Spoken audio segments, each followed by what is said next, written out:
Hello welcome back to my daily life vlog YouTube channel. കുറേ ദിവസമായി ഒരു long video ഇട്ടിട്ട് അപ്പോൾ ഞാൻ വിചാരിച്ചു ഒരു ലോങ് വീഡിയോ ഇടാമെന്ന്. ലോങ് വീഡിയോ ഇടാത്തതിന് കാരണം മറ്റൊന്നല്ല, കുറച്ച് തിരക്കുകളിലായിപ്പോയി, പിന്നെ മടിയും എന്ന് വേണമെങ്കിൽ പറയാം. അപ്പം അടുക്കളയിലെ പണികളെല്ലാം തീർത്ത് അടുക്കളയൊക്കെ ഞാൻ വൃത്തിയാക്കി നല്ല കണ്ണാടി പോലെയാക്കി വീടൊക്കെ അടിച്ച് വാരി തുടച്ച് വീട്ടിലെ പണികളെല്ലാം ഏകദേശം ഞാൻ ചെയ്തു തീർത്തു. പള്ളിപ്പെരുന്നാളിന് പോവുകയാണ് വൈകുന്നേരം. അപ്പോൾ പള്ളിപ്പെരുന്നാളിന് പോകുമ്പോൾ കുട്ടികൾക്കിടാനുള്ള ഡ്രസ്സാണ് ആദിവാൻകോട്ടിൻ്റെ മേലെ കിടക്കുന്നത്. പിന്നെ എവിടെയെങ്കിലും പോകുമ്പോൾ വീട്ടിലെ പണികളൊക്കെ തീർത്ത് വെച്ച് പോയില്ലെങ്കിൽ പിന്നെ പോകുന്ന വഴിക്ക് മൊത്തം എൻ്റെ ചിന്ത വീട്ടിലായിരിക്കും. അയ്യോ ആ പണി ഇങ്ങനെ നടക്കാണല്ലോ, ഈ പണി ഇങ്ങനെ നടക്കാണല്ലോ എന്നൊരു സമാധാനം ഉണ്ടാവില്ല. അച്ചുക്കുട്ടൻ നല്ല ഉറക്കമാണ്. ഇനി അവൻ എണീറ്റ് കഴിഞ്ഞാൽ അവനെ കുളിപ്പിക്കുക, അവനെ ഫുഡ് കൊടുക്കുക, മക്കളെ രണ്ടുപേരും റെഡിയാക്കുക എന്നുള്ളതാണ് മെയിൻ പണി. പിന്നെ എനിക്ക് എവിടെയെങ്കിലും പോയി വന്നു കഴിഞ്ഞാൽ പിന്നെ വീട്ടിലെ പണികളൊന്നും എടുക്കാനൊരു മൂഡുണ്ടാവില്ല. എവിടെയെങ്കിലും ഒന്ന് കിടന്നുറങ്ങിയാലോ എന്ന് മാത്രമേ ചിന്ത ഉണ്ടാവുള്ളൂ. അപ്പോൾ വീട്ടിലെ പണികളെല്ലാം ചെയ്ത് വെച്ചിട്ട് പോയാൽ സമാധാനമായിട്ട് പോയി വരാമല്ലോ. സമയം 4 മണിയായി. അപ്പുക്കുട്ടൻ വരാനായി സ്കൂൾ കഴിഞ്ഞിട്ട്. അച്ചു നല്ല ഉറക്കമാണ്. ഇപ്പം 5:30 ആകുമ്പോഴത്തേക്കും റെഡി ആവണം. അപ്പം പണികളെല്ലാം ഒരുക്കി വെച്ചു. ഇനിയിപ്പം അപ്പു വന്നാൽ അപ്പുവിന് ഫുഡ് കൊടുക്കണം. അച്ചു ഉറങ്ങി എണീച്ച് കഴിഞ്ഞാൽ അച്ചുവിന് ഫുഡ് കൊടുക്കണം. രണ്ടുപേരും കുളിപ്പിച്ച് റെഡിയാക്കണം. എനിക്കും റെഡിയാകും. അപ്പോൾ ഇതൊക്കെയാണ് പണി. അപ്പം ഇനി 5:30 ആകുമ്പോഴത്തേക്കും എല്ലാം സെറ്റാക്കണം. ഡാ, നീ എന്താ പാടത്ത് കളിക്കാൻ പോയോ? എന്തുവാ കോലം കൈയും കാലൊക്കെ?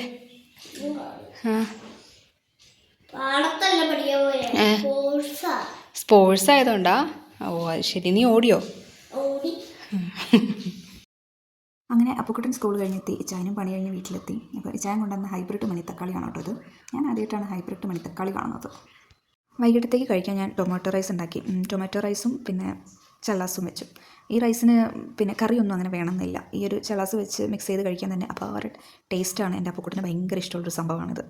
സാധാരണ ഞാൻ അപ്പുക്കുട്ടൻ സ്കൂൾ കഴിഞ്ഞ് വരുമ്പം ഈവനിങ് ചായക്ക് ദോശ ചുട്ട് കൊടുക്കും. ഞാനെപ്പോഴും ദോശമാവ് ഫ്രിഡ്ജിനകത്ത് സ്റ്റോർ ചെയ്ത് വെക്കും. പക്ഷേ അത് തീർന്നുപോയി, പിന്നെ അരച്ചുമില്ല. അപ്പം ഞാൻ വിചാരിച്ചു വൈകിട്ടാകുമ്പോൾ വരുമ്പോൾ എന്തായാലും കഴിക്കാൻ എന്തെങ്കിലും കൊടുക്കണമല്ലോ, അപ്പോൾ ടൊമാറ്റോ റൈസ് ഉണ്ടാക്കാം എന്ന് വിചാരിച്ചു. പിന്നെ ഞാനും അവൻ്റെ കൂടെ ഇരുന്ന് കഴിച്ചു കേട്ടോ. എനിക്കും പണികളൊക്കെ തീർത്ത് വന്നപ്പോൾ നല്ല വിശപ്പുണ്ടായിരുന്നു. അപ്പോൾ ഒന്നും നോക്കിയില്ല, ഞാനും അവൻ്റെ കൂടെ ഇരുന്ന് കഴിച്ചു.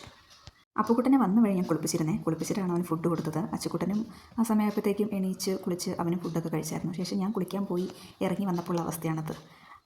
എൻ്റെ കെട്ടിയവൻ ഒരു സ്ഥലത്ത് കിടന്നുറങ്ങുന്നു, അപ്പുക്കുട്ടൻ ഒരു സ്ഥലത്ത് കിടന്നുറങ്ങുന്നു. ഇനിയിപ്പോൾ ഇവരെ കുത്തിപ്പൊക്കണം.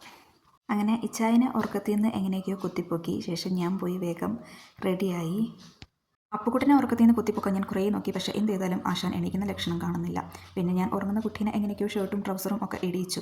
അത് കഴിഞ്ഞ് ഇറങ്ങാൻ നേരമായപ്പം പള്ളിപ്പെരുന്നാളിന് പോകണ്ടേ, ടോയ്സ് മേടിക്കണ്ടേ, ഐസ്ക്രീം കഴിക്കണ്ടേ എന്നൊക്കെ പറഞ്ഞ് സോപ്പിട്ട് വിളിച്ചെണീപ്പിച്ചപ്പം ലാസ്റ്റ് എങ്ങനെയൊക്കെയോ അവൻ എണീറ്റ്. കുട്ടീനെ പറഞ്ഞിട്ടും കാര്യമില്ല, സ്കൂളിൽ സ്പോർട്സ് ആയതുകൊണ്ട് അവൻ കുറേ ഓട്ടത്തിനും ചാട്ടത്തിനൊക്കെ ഉണ്ടായിരുന്നു. വന്ന വഴി കുളിച്ച് ഫുഡൊക്കെ കഴിച്ച് കഴിഞ്ഞപ്പോൾ ആ സുഖത്തിലങ്ങ് കിടന്നുറങ്ങിപ്പോയതാണ്. ശേഷം അച്ചുക്കുട്ടനെയും പോകാൻ വേണ്ടി റെഡിയാക്കി. ശേഷം കൊണ്ടുപോകാനുള്ള വെള്ളമൊക്കെ വാട്ടർ ബോട്ടിലാക്കി. എനിക്ക് അച്ചുക്കുട്ടനുള്ള സ്വെറ്റർ എടുത്തു. കാരണം തിരിച്ച് വരുമ്പോഴത്തേക്കും ഇനി രാത്രിയാവും, തണുപ്പായി തുടങ്ങും. അപ്പം എനിക്ക് അച്ചുക്കുട്ടനുള്ള സ്വെറ്റർ ഞാൻ എടുത്തു. അപ്പുക്കുട്ടനാണെങ്കിൽ വണ്ടിക്കകത്ത് കയറിയിട്ടും ഭയങ്കര കരച്ചിലും ബഹളവും വാശിയൊക്കെ തന്നെയായിരുന്നു. അവനെ പറഞ്ഞിട്ടും കാര്യമില്ല, ഉറക്കവും മാറിയില്ല, ക്ഷീണവും മാറിയില്ല. അപ്പോൾ അവനാകെ ഇറിറ്റബിളായിരുന്നു. പിന്നെ അവനൊന്ന് ഓക്കെ ആക്കാൻ വേണ്ടിയിട്ട് ഇച്ചായൻ പോകുന്ന വഴിക്ക് അവന് ലേസോ ബിങ്കോയോ എന്തൊക്കെയൊക്കെയോ മേടിച്ചു കൊടുത്തു. ഞങ്ങളുടെ കൂടെ എൻ്റെ പപ്പയും അമ്മയും അനിയനും ഒക്കെ ഉണ്ട്. അവർ ഞങ്ങളുടെ പുറകെ കാറിൽ വരുന്നുണ്ട്. മാമനെ കണ്ടു കഴിഞ്ഞപ്പോൾ പിന്നെ പിള്ളേർക്ക് 2 പേർക്ക് മാമൻ്റെ കൂടെ കാറിൽ വരണമെന്നായി. പിന്നെ അവർ കാറിൽ കയറി. അപ്പോൾ ഓട്ടോയിൽ ഞാനും ഇച്ചായനും അമ്മയാണ് ഓട്ടോയിൽ പോകുന്നത്. ഈ ഫ്രണ്ടിൽ കാറിൽ പോകുന്നതാട്ടോ അവർ. അങ്ങനെ ഫൈനലി ഞങ്ങൾ അവിടെ എത്തി. പിന്നെ ഇന്ന് വെള്ളിയാഴ്ച ആയതുകൊണ്ട് വലിയ തിരക്കും കാര്യങ്ങളും ഒന്നും ഇല്ലായിരുന്നു. സാറ്റർഡേ സൺഡേ അടുക്കാൻ പറ്റില്ല, അത്ര തിരക്കായിരിക്കും. പെരുന്നാൾ 18-ാം തീയതി വരെയുണ്ട്. ഇന്നിപ്പം 6-ാം തീയതിയാണ്. അപ്പം പെരുന്നാൾ തുടങ്ങി ആദ്യത്തെ ആഴ്ച ആയതുകൊണ്ട് വലിയ തിരക്കും കാര്യങ്ങളൊന്നുമില്ല.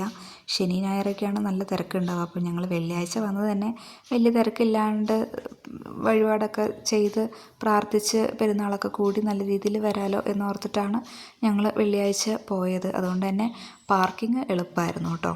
സാധാരണ പള്ളിക്കുന്ന് പെരുന്നാൾ എന്ന് പറയുന്നത് പാർക്കിംഗ് ഭയങ്കര ബുദ്ധിമുട്ടുള്ളൊരു സംഭവമാണ്. പക്ഷേ ആദ്യത്തെ ആഴ്ച ആയതുകൊണ്ടും തിരക്കില്ലാത്തത് കൊണ്ടും ഞങ്ങൾക്ക് പള്ളിക്കകത്ത് ഗ്രൗണ്ടിൽ തന്നെ വണ്ടികളൊക്കെ പാർക്ക് ചെയ്യാൻ പറ്റി. എൻ്റെ അച്ചുക്കുട്ടന് പിന്നെ അവൻ്റെ അപ്പനെ മതി. അപ്പനെ വിട്ട് ഒരു പരിപാടിക്കും അവനില്ല. അതുകൊണ്ട് എനിക്ക് സമാധാനമുണ്ട്. എവിടെ പോയാലും കരഞ്ഞുകൊണ്ട് എൻ്റെ അടുത്തേക്ക് വരില്ല, ഞാൻ എടുക്കണമെന്ന് വാശി പിടിക്കുകയില്ല. ശേഷം 2 പേരെയും അടിമ വെക്കണമായിരുന്നു. 3 വർഷം കണ്ടിന്യൂസ് ആയിട്ട് അടിമ വെക്കാതെ ഞങ്ങൾ നേർന്നിട്ടുണ്ടായിരുന്നു. അപ്പം അടിമ വെക്കാൻ വേണ്ടിയിട്ട് ഇങ്ങനെ വരി നിൽക്കുവാണ്. ശേഷം 2 പേരെയും അച്ഛൻ്റെ അടുത്ത് കൊണ്ടുപോയി പ്രാർത്ഥിച്ച് അടിമ വെച്ചു. അപ്പം ഇതാണ് കേട്ടോ പള്ളി. വയനാട് പള്ളിക്കുന്ന് ലൂർദ് മാതാ ചർച്ചാണിത്. ഈ പള്ളീൻ്റെ ഒരു പ്രത്യേകത എന്ന് പറഞ്ഞിട്ടുണ്ടെങ്കിൽ ഹിന്ദു മതത്തിലെ ആചാരങ്ങൾ പോലെ തന്നെ ഇവിടെയും അത്തരം നേർച്ചകളും വഴിപാടുകളും കാര്യങ്ങളൊക്കെ ഉണ്ട്. കല്ല് തലയിൽ വെച്ച് നടക്കുക, മുട്ടിലെഴയുക, കിടന്ന് ഉരുളുക, അങ്ങനെ ഒരുപാട് നേർച്ചയും വഴിപാടും കാര്യങ്ങളൊക്കെ ഈ പള്ളിയിലുണ്ട്. ഈ കുഞ്ഞു കുട്ടികളുടെ ഫോട്ടോസ് കണ്ടോ? ഇത് നിറച്ചും കുഞ്ഞു കുട്ടികളുടെ ഫോട്ടോസാണ് കേട്ടോ. കുറേ വർഷങ്ങളായിട്ട് മക്കളില്ലാത്ത ദമ്പതികൾ ഇവിടെ വന്ന് പ്രാർത്ഥിച്ച് ഉണ്ടായ കുഞ്ഞുങ്ങളാണ്. അപ്പം അങ്ങനെ കുഞ്ഞുങ്ങളുണ്ടായി കഴിഞ്ഞാൽ അവർ ആ ഫോട്ടോ അവിടെ കൊണ്ടുവന്ന് ഇങ്ങനെ ഒട്ടിക്കും. ഇതെന്താണെന്ന് വെച്ചാൽ എൻ്റെ അമ്മയ്ക്ക് മുട്ടിലഴയാനുണ്ടായിരുന്നു ഒരു പ്രാവശ്യം. അപ്പം അമ്മ മുട്ടിലഴയാണ്. ഞാനും ഒരു പ്രാവശ്യം ഇതേപോലെ മുട്ടിലഴിഞ്ഞിട്ടുണ്ട് 3 റൗണ്ട്. എൻ്റെ അമ്മേ, എൻ്റെ മുട്ട് പൊട്ടി, ഉള്ളംകൈ പൊട്ടി, കാലിലെ വിരലെല്ലാം പൊട്ടി, ആകെ ഭയങ്കര ബുദ്ധിമുട്ടായിരുന്നു. പിന്നെ ഞാൻ ഈ പരിപാടിക്ക് പോയിട്ടില്ല. കാരണം കാണുമ്പോൾ എളുപ്പമായിട്ട് തോന്നുവാണെങ്കിലും ഭയങ്കര ബുദ്ധിമുട്ടുള്ളൊരു നേർച്ചയാണിത്, ഈ മുട്ടിൽ പോവുക എന്നുള്ളത്. ഒരു സൈഡിലായിട്ട് സ്റ്റേജിൽ പ്രോഗ്രാം നടക്കുന്നുണ്ട്. അപ്പം ഡാൻസ് കളിക്കാനുള്ള കുട്ടികളെ ഒരുക്കി വരിവരിയായിട്ട് സ്റ്റേജിലേക്ക് കൊണ്ടുപോവുകയാണ്. പക്ഷെ ഞങ്ങൾ ഡാൻസ് കാണാനൊന്നും നിന്നില്ല കേട്ടോ. പിന്നെ ഞങ്ങളിപ്പോൾ പോകുന്നത് മാതാവിനെ കാണാൻ വേണ്ടിയിട്ടാണ്. നമ്മൾ സ്റ്റെപ്പ് കയറി മേലേക്ക് പോകണം. അവിടുന്ന് മാതാവിനെ കണ്ട് പ്രാർത്ഥിച്ച് വരുന്ന വഴിക്ക് നേർച്ചയും കാര്യങ്ങളൊക്കെ കിട്ടും. അപ്പം ഇതാണ് മാതാവിൻ്റെ അടുത്തേക്ക് പോകാനുള്ള ആ ഒരു സ്റ്റെപ്പ് എന്ന് പറയുന്നത്. സൂക്ഷിച്ച് കയറണം, കാരണം ചെറിയ സ്റ്റെപ്പും കാര്യങ്ങളൊക്കെയാണ്. അപ്പം വീഴാൻ നല്ല ചാൻസ് ഉണ്ട്. അപ്പം ശ്രദ്ധിച്ച് കയറണം. മാതാവിനെ കണ്ട് പ്രാർത്ഥിച്ച് നേർച്ച മേടിച്ച് നേരെ ഇറങ്ങി ചെല്ലുന്നത് പള്ളിക്കകത്തേക്കാണ് കേട്ടോ. ഇതാണ് പള്ളിക്കകം. പള്ളിക്കകത്തിരുന്ന് ഞങ്ങൾ നല്ലോണം പ്രാർത്ഥിച്ചു. ഇതാണ് മാതാവിൻ്റെ അടുത്ത് ചെന്നപ്പോൾ കിട്ടിയ നേർച്ച. എല്ലാ വർഷവും ഞങ്ങൾ ഈ പള്ളിയിൽ പെരുന്നാൾ കൂടാനായിട്ട് വരാറുണ്ട് കേട്ടോ. ഒരു വർഷം പോലും വരാതെ ഇരിക്കാറില്ല. ഇനി അടുത്ത വർഷവും വരാൻ ദൈവം സഹായിക്കട്ടെ എന്ന് പ്രാർത്ഥിക്കുന്നു. ഇത് പള്ളിക്കകത്ത് തന്നെ ഒരു സ്റ്റാളാണ്. ഇവിടെ എത്തുമ്പോൾ ഞാൻ എൻ്റെ ഇച്ചായനോട് എപ്പോഴും പറയും, ഒരു വീടൊക്കെ വെക്കുമ്പോൾ വേണം പള്ളിപ്പെരുന്നാളിന് വരുമ്പം ഇതിൽ എന്തെങ്കിലുമൊക്കെ ഒന്ന് വാങ്ങിക്കൊണ്ടുപോയി വീട്ടിൽ വയ്ക്കാമെന്ന് എപ്പോഴും പറയാറുണ്ട്. അടുത്ത വർഷമെങ്കിലും സാധിക്കട്ടെ എന്ന് പ്രാർത്ഥിക്കുന്നു. പിന്നെ ഞങ്ങൾ തിരി കത്തിച്ചു. തിരിയൊക്കെ കത്തിച്ച് പ്രാർത്ഥിച്ച് എല്ലാം കഴിഞ്ഞ് പിന്നെ ഞങ്ങൾ നേരെ പോയത് ഐസ്ക്രീം തിന്നാൻ വേണ്ടിയിട്ടായിരുന്നു കേട്ടോ. പുറകിൽ നിന്ന് ഇടിച്ചുകൊണ്ടിരിക്കുന്നത് എൻ്റെ അരിയനാണ്. ഇനി അപ്പുക്കുട്ടൻ്റെ ടൈമാണ് കേട്ടോ. അവൻ്റെ പപ്പേൻ്റെ കൈ വിട്ട് അവൻ വേഗം പോയി അവൻ്റെ അപ്പാപ്പൻ്റെ കൈ പിടിച്ചു. കാരണം എന്ത് ചോദിച്ചാലും മേടിച്ചു കൊടുക്കുന്ന ഒരു അപ്പാപ്പനും അമ്മാമയാണ് അവനുള്ളത്. എനിക്ക് തോന്നുന്നു ഓൾമോസ്റ്റ് എല്ലാ ഗ്രാൻഡ് പാരൻസും ഇങ്ങനെയൊക്കെ തന്നെ ആയിരിക്കും. എന്തൊക്കെയൊക്കെയോ വാങ്ങി കൂട്ടുന്നുണ്ടായിരുന്നു. ഞാനും ഇച്ചായനാണെങ്കിൽ എവിടെ പോവുകയാണെങ്കിലും അവനോട് പറയും, ഇത്രയും ബഡ്ജറ്റിൽ നീ എന്ത് വാങ്ങുന്നോ വാങ്ങിക്കുക, അതിൽ കൂടുതൽ മേടിച്ച് തരില്ല എന്ന് പറയും. പക്ഷേ അപ്പാപ്പൻ്റെയും അമ്മാമ്മേൻ്റെയും കൂടെ പോയിട്ടുണ്ടെങ്കിൽ ചോദിക്കുന്നതെല്ലാം അവന് മേടിച്ചു കൊടുക്കും. അത് കാരണം അവരായിട്ടാണ് ഏറ്റവും കൂടുതൽ അറ്റാച്ച്മെൻറ്റ് എന്ന് വേണമെങ്കിൽ പറയാം. ഫൈനലി കുറേ തോക്കും പിന്നെ വേറെ എന്തൊക്കെയോ ടോയ്സ് അവൻ മേടിച്ചെന്ന് തോന്നുന്നു. അതിൻ്റെ സന്തോഷപ്രകടനമാണ് അവൻ്റെ ഈ മുഖത്ത് കാണുന്നത്. അപ്പോൾ അവൻ്റെ അച്ചുക്കുട്ടൻ ഈ ഒരു വണ്ടി മേടിച്ച് സംതൃപ്തി അടഞ്ഞ് അവനവിടെ മിണ്ടാണ്ടിരിക്കുകയാണ്. പിന്നെ ഞങ്ങൾ പോയത് നേരെ അവിടുത്തെ ഫുഡ് കോർട്ടിലാണ്. എൻ്റെ എപ്പോഴത്തേയും ഫേവറേറ്റ് എന്ന് പറയുന്നത് കോളിഫ്ലവർ ചില്ലിയാണ്. അപ്പോൾ ഞാൻ അത് മേടിച്ച് കഴിച്ചു. അപ്പോഴാണ് എൻ്റെ ചേട്ടൻ പാനിപൂരി മേടിച്ച് കഴിക്കുന്നത് കണ്ടത്. ഞാൻ ഇതുവരെ അത് ടേസ്റ്റ് ചെയ്ത് നോക്കിയിട്ടില്ല. അപ്പം ഞാനും അത് ടേസ്റ്റ് ചെയ്ത് നോക്കി. എൻ്റെ പൊന്നെ, ഇനി മേലാൽ ഞാനത് കഴിക്കില്ല. അതിൻ്റെ ടേസ്റ്റ് ഭയങ്കര വിയേർഡായിട്ട് എനിക്ക് തോന്നി. പിന്നെ എല്ലാം കഴിഞ്ഞ് വരുന്ന വഴി ഞങ്ങൾ ഹോട്ടലിൽ കയറി ഭക്ഷണം കഴിക്കാൻ വേണ്ടിയിട്ട്. പുറത്തിറങ്ങിയ പിന്നെ ഹോട്ടലിൽ കയറി ഫുഡ് അടി നിർബന്ധ കേസാണ്. ന്യൂ ഫോമിലാണ് കയറിയത്. പണ്ട് എപ്പോഴോ ഈ ഹോട്ടലിൽ നിന്ന് കഴിച്ചതാണ്, പിന്നെ കഴിക്കാൻ ഇതുവരെ പറ്റിയിട്ടില്ല. ഇവിടുത്തെ ബിരിയാണി അടിപൊളിയാണ് കേട്ടോ. അയ്യോ, പണ്ട് കഴിച്ചതിൻ്റെ ടേസ്റ്റ് ഇപ്പോഴും എൻ്റെ നാക്കിലുണ്ട്. ഫൈനലി നമ്മുടെ ഐറ്റംസൊക്കെ എത്തി. അത് വന്ന സന്തോഷമാണ് എൻ്റെ ഈ മുഖത്ത് കാണുന്നത്. വർഷങ്ങൾക്ക് മുമ്പ് കഴിച്ച ബിരിയാണീൻ്റെ ടേസ്റ്റ് പ്രതീക്ഷിച്ച് ഞാൻ വർഷങ്ങൾക്കിപ്പുറം ആ ഹോട്ടലിൽ കയറി. എൻ്റെ പൊന്നോ, ബിരിയാണി വായിൽ വെക്കാൻ കൊള്ളില്ലായിരുന്നു.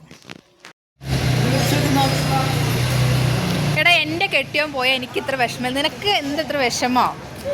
അത് പോയാൽ വരും. വന്ന സ്ഥലം ഞാൻ തന്നെ ഇറങ്ങിപ്പോയി തപ്പി പിടിച്ചുകൊണ്ട് അതിനാണ് അത്ര പൊട്ടനല്ല എൻ്റെ കെട്ടിയോൻ. ആ, ഇതിലൂടെയല്ലേ കയറുക? ഇതിലൂടെ കയറാം. കണ്ടോ വരണുണ്ടോ? എൻ്റെ കെട്ടിയോൻ പോയി എനിക്കിത്ര വിഷമല്ല, അളിയനാ വിഷമമാണ്. അങ്ങനെ നല്ല രീതിയിൽ പെരുന്നാൾ കൂടി തിരിച്ച് വീട്ടിലേക്ക് പോകുന്ന വഴിക്ക് ഞങ്ങൾ അവിടെയുള്ളൊരു മീൻ മാർക്കറ്റിൽ കയറി. എനിക്ക് ഒരുപാട് വലിയ മീനിനോട് വലിയ താല്പര്യമില്ല, എനിക്കിഷ്ടമല്ല. എനിക്ക് ചെറിയ മീനുകളോടാണ് താല്പര്യം.